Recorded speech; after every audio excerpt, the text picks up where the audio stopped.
Good morning, we're back. Here we are. This is me on Thursday, July 11th, 2024. My name is Matt, and this is Daily Crypto News. We have a short show today because, well, there's not much news to talk about. That's how it goes sometimes.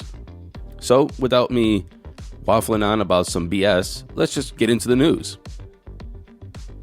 The Solicitors Regulation Authority, or the SRA in the United Kingdom, has issued a warning about a new scam involving emails from fake lawyers demanding Bitcoin payments. The scam email includes a link to a Bitcoin wallet which may contain malware. It falsely uses a name, Patrice Joyce, or just insert any other name, and claims to be associated with the legitimate law firm of Atwaters Solicitors and Atwaters Jameson Hill Solicitors. Please note when this email comes in, or if this email comes in, that the email is coming from atwaters.co, which is not associated with the genuine firm, but the genuine firm's email domain ends in atwaters.co.uk or atwatersjamesonhill.co.uk. So the scammers are demanding Bitcoin or crypto to protect you against an attack. Basically, they say, hey, you got an attack, you got malware, you click the link, you're screwed, send us Bitcoin, you'll be fine. They also claim to possess information about your online pornographic activities.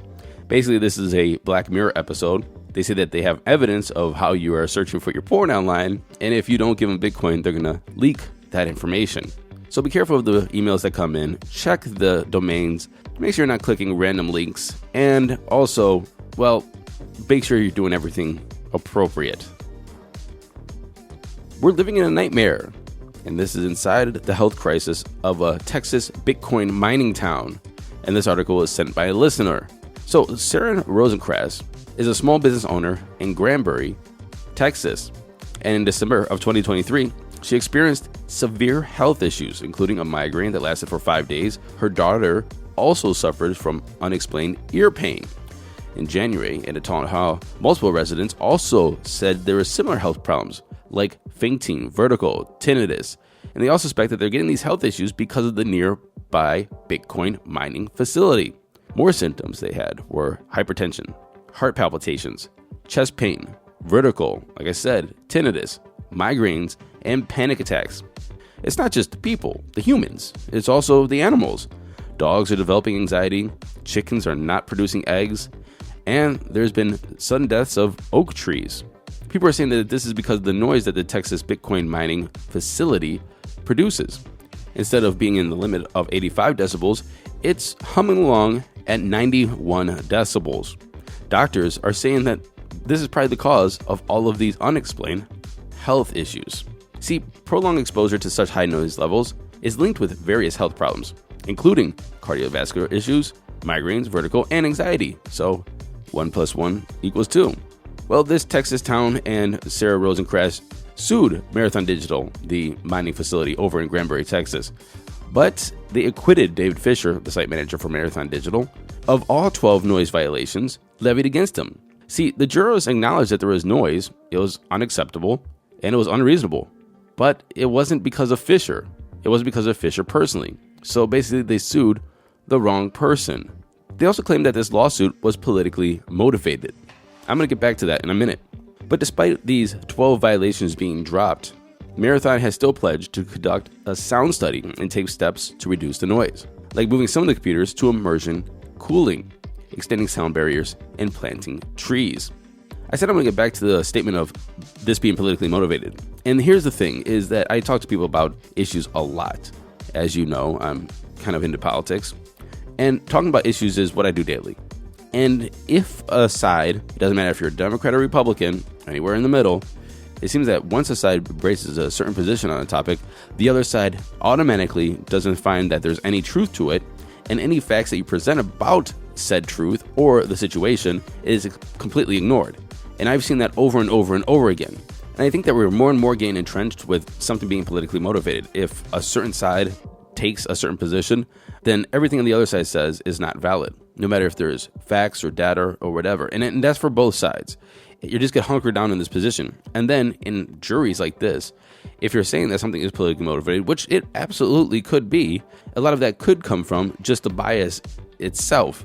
Like, even if there is great reasons and truth to the comment, the statement from that other side, the other side can't acknowledge that because, well, it's from the other side. I see that all the time in day-to-day conversations where just the simple acknowledgement of good procedures, good policy, or actually valid concerns or grievances are dismissed because it's basically said by the other side. Then therefore it's not valid, no matter what evidence is presented. I don't want crypto or technology to become partisan, but it seems like we're getting more and more that way. Last week in Hong Kong, the Hong Kong police arrested two 38-year-old women from mainland China for allegedly abducting a 3-year-old boy. The two grabbed him from a shopping mall on July 3rd, and they demanded a ransom to be paid of $660,000 in USDT. The story marks the latest series of crypto-related attacks and kidnappings in Hong Kong and elsewhere. And that reminds me of another one that happened. March 19th, a 19-year-old was lured into a hotel room in Hong Kong on the pretense that he could trade some cryptocurrency. Upon arrival, he was accosted by a group of 9 individuals who demanded he give them 180,000 Hong Kong dollars. And when he didn't, they proceeded to beat him with baseball bats. And finally, the headline of the day, which I think is absolutely, I don't agree with it. Please email me, matt@dailycryptonews.net.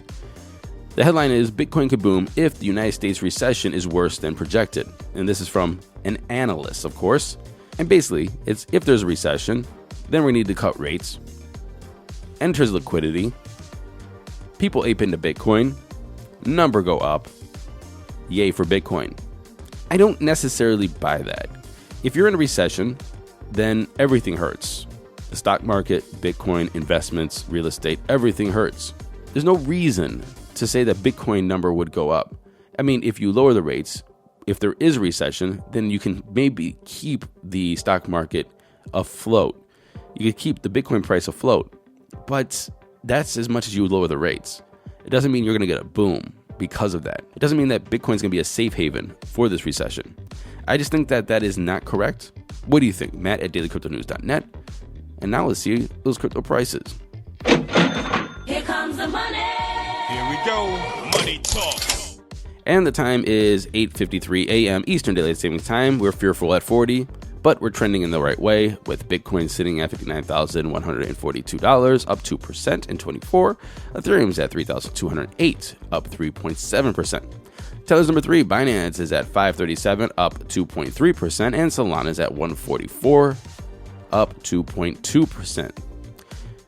Rounding off the top 10, we have USDC XRP at 45.2, up 3.3%.